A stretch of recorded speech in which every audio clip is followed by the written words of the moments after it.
శ్రీలక్ష్మి గారి రుచులకు స్వాగతం అండి. ఈరోజు మీగడలో వెన్న ఎలా తీయాలో చెప్తాను.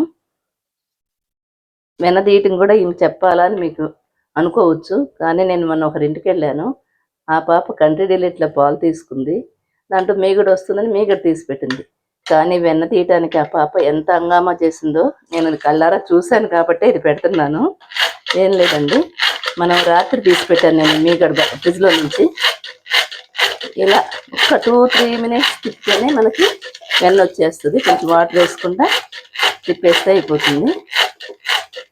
అమ్మాయి అయితే మిక్సీలో వేసింది, మళ్ళీ అక్కడ నుంచి తీసింది, మళ్ళీ వేరే గిన్నెలో వేసింది. ఆ మొత్తం త్వరకంతా దాంట్లో వచ్చేసి ఇంత వెన్నలాగా అనిపించేసింది అనమాట. ఇలా 2 మినిట్స్లో ఇప్పుడు వేసినప్పుడు చూపించాను మీకు, వచ్చేసింది వెన్న. ఎండాకాలం కదా, మనం చల్లని నీళ్ళు పోసుకుంటే గట్టిగా వస్తుంది, లేదా వర్షాకాలం అంటే కొంచెం గోరువెచ్చని నీళ్ళు పోసుకోవాలి. అయిపోయిందండి. ఇప్పుడు చన్నీళ్ళు పోసేద్దాము.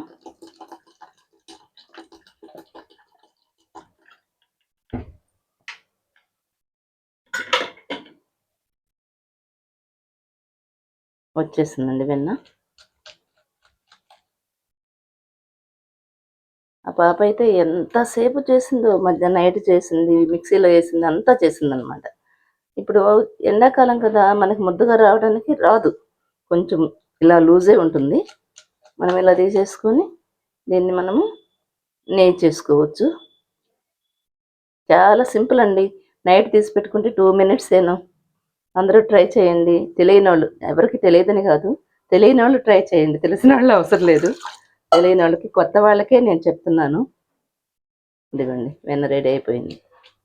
ఇంట్లో ఇంకా ఉంది, నేను తీసి తర్వాత చూపిస్తాను. బాయ్ అండి. మా ఛానల్ ఫాలో అవ్వండి, లైక్ చేయండి, షేర్ చేయండి. ఇదిగోండి, 5 మినిట్స్లోనే వెన్న తీసేసాను.